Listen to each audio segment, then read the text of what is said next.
আসসালামু আলাইকুম my lovely viewers, welcome back to my channel. This is Shamima Akter. Shamima's cookbook থেকে আরও একটি নতুন ভিডিও দেখার আমন্ত্রণ জানাচ্ছি। আজকে তৈরি করে দেখাবো ডাল চচ্চড়ি। আশা করছি আমার আজকের রেসিপিটি অনেক ভালো লাগবে। চুলা আমি একটি হাঁড়ি বসিয়ে দিলাম। এরপর আমি এখানে দিয়ে দিচ্ছি প্রায় 1/4 কাপের মতো সয়াবিন তেল। চাইলে আপনারা সয়াবিন তেল এবং সরষের তেল দুটো মিলিয়ে এখানে ইউজ করতে পারেন। তেলটা একটু গরম হয়ে আসার পর আমি এখানে দিয়ে দিচ্ছি 1 টিস্পুনের মতো আস্ত জিরা, একটা বড় তেজপাতা জাস্ট আমি মাঝখান থেকে একটু চিড়ে দিয়েছি, 3টা শুকনো মরিচ দিয়ে দিলাম। এখানে জাস্ট আমি ডালের চচ্চড়ির আগে আমি একটু ফোড়নের মতো নিয়ে নিচ্ছি। ছোট 2 টুকরো দারুচিনি এখানে ইউজ করলাম। তারপর আমি এটাকে একটু জাস্ট নেড়েচেড়ে যখন একটা সুন্দর সুঘ্রাণ বের হয়ে আসবে তখন আমি এখানে মিডিয়াম সাইজের 2টো পেঁয়াজ কুচি দিয়ে দিলাম।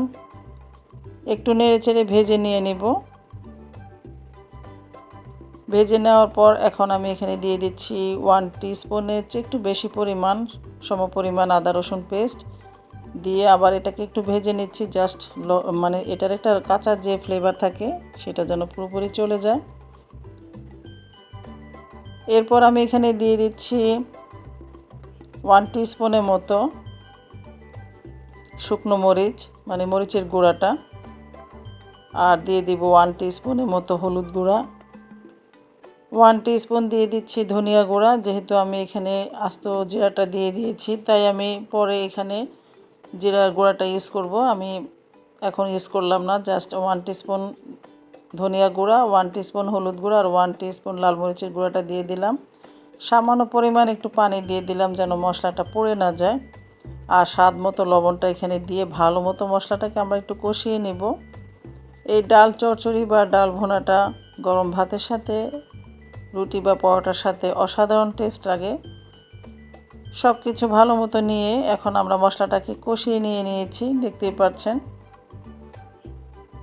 কষিয়ে নেওয়ার পর এখন আমি আগে থেকে 1 কাপের মতো মসুর ডাল ভালো মতো ধুয়ে পরিষ্কার করে নিয়েছি। তো সেই ডালটা আমি এখন এখানে দিয়ে দিচ্ছি, দিয়ে আবার ভালো মতো মশলার সাথে এটাকে কষিয়ে নেব। ভালো মতো কষিয়ে নেওয়ার জন্য আমি একটু ঢাকনা দিয়ে ঢেকে রেখে দিচ্ছি 2-3 মিনিটের জন্য। 2-3 মিনিট পর ফিরে আসলাম। দেখতে পাচ্ছেন ডাল এবং মশলাটা ভালো মতো কষিয়ে নেওয়া হয়ে গিয়েছে। তো আবার একটু নেড়েচেড়ে ভালো মতো ভেজে নিয়ে এখন আমরা এখানে পরিমাণ মতো পানি দিয়ে দিব যেন ডালটা একটু সিদ্ধ হয়ে আসে। তো এটা আসলে কতটুকু পরিমাণ পানি এখানে ইউজ করব এটা আসলে বলা মানে মুশকিল। আপনারা আপনাদের আন্দাজ মতো এখানে পানিটা দিয়ে দিবেন। তারপর আমি সব কিছু নেড়েচেড়ে নিয়ে ঢাকনা দিয়ে আবার ঢেকে রেখে দিচ্ছি। প্রায় 5 মিনিট পর ফিরে আসলাম। আমি চুলার আঁচটাকে মিডিয়ামে রেখে এই ডালটাকে সিদ্ধ করে নিয়েছি। তো সব কিছু আবার একটু নেড়েচেড়ে নিয়ে এখন আমি এখানে দিয়ে দিচ্ছি 3-4টা আস্ত কাঁচামরিচ, আর সবশেষ এখানে দিয়ে দিব কিছুটা পরিমাণ ধনিয়া পাতা কুচি দিয়ে আবার এটাকে দমে রেখে দিচ্ছি আরও 5 মিনিটের জন্য। 5 মিনিট পর ফিরে আসলাম। আমার ডাল চচ্চড়ি বা ডাল ভুনা একদম অলরেডি রেডি হয়ে গিয়েছে সার্ভ করার জন্য। তো সব কিছু আবার একটু নেড়েচেড়ে মিশিয়ে নিয়ে এখন আমি আগে থেকে টালা জিরাটাকে তেলে গুঁড়ো করে নিয়েছি, তার আগে আমি সেটা ইউজ করব। তার আগে আমি একটু তেজপাতাগুলো উঠিয়ে নিচ্ছি। আস্ত যে আমরা দারচিনি এবং তেজপাতা এখানে ইউজ করেছি সেগুলো একটু উঠিয়ে নিলে ভালো হয়, কারণ খাওয়ার সময় অনেক সময় দাঁতের নিচে পড়লে একদমই ভালো লাগে না।